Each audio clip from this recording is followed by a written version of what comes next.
Not thoroughly, but I've learned some of the PO poses and gestures in marketing books. Her posture was open, the toes of her shoes were invitingly turned up, her shoulders were visibly back, clearly showing off her already large breasts, and she held the wrist of the other hand with one hand showing him the palm of her hand. There was a decent distance between them, but at that moment, I realized that she was no longer mine. Her posture could be described in one short word: yes. I didn't let it show. I walked on by. I saw them talking 3 more times that day, all 3 times in different parts of the sales floor, but each time far from her department. There was no overt action, no movement, no hugging, much less kissing, just talking. But each time her postures expressed explicit prior consent. How did I observe them? I just came into the security room with a premium bag of chips bought at our own store. I told the guard that I mixed up the flavor, bought a huge bag, and now I don't know what to do with it. And I thought I saw him eating the chips.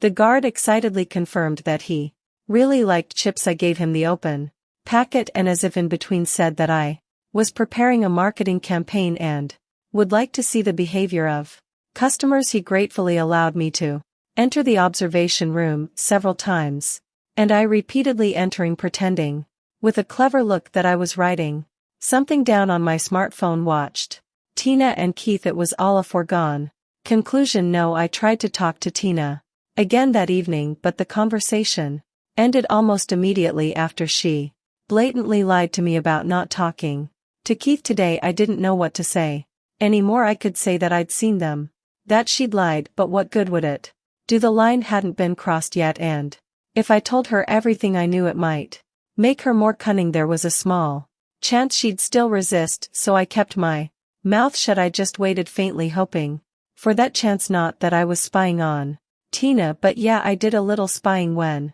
she left for work an hour earlier than me in the morning, I'd run into the store, go to security, mention in passing the research on customer behavior in the early hours, and watch Tina or Keith on the monitors. And I also tried to surround her with special care and attention and love, and talked a lot about the upcoming wedding, the future. Well, at least I tried. She didn't come home from work on Saturday, or at least when I got home an hour after she was supposed to. She was gone. Just a text message about going out with her friends late at night. Basically, I figured it out. There was no proof, of course, but somehow I knew right away. And then there was proof. Keith sent it to me in the form of a link to a video in his cloud. Hey, we'll watch this video later and remember the good times. I heard his voice come on.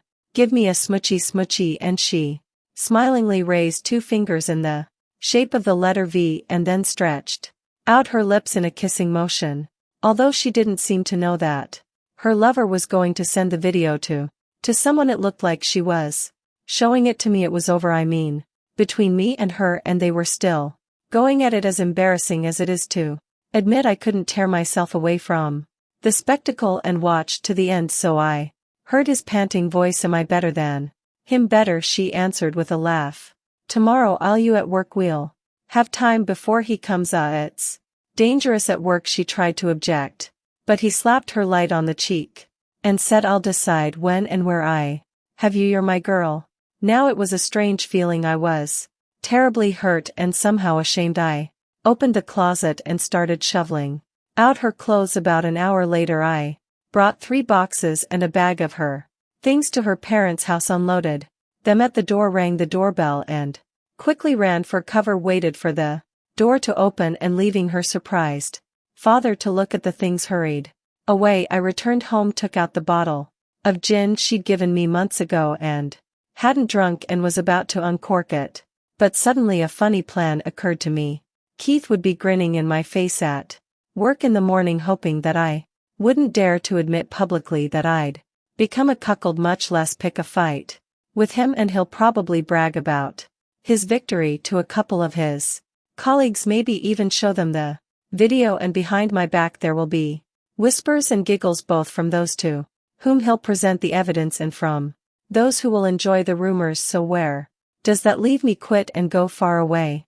But I had a plan in my head. I turned off the phone, turned off the doorbell, locked the door, and went to bed with improvised earplugs in my ears so I didn't hear the knock on the door when she came back or her screams. I didn't even know how long she had been trying to get into the apartment, and then the neighbors told me that her hysterics at the door lasted more than an hour until she went somewhere, and I didn't care where she spent the night, and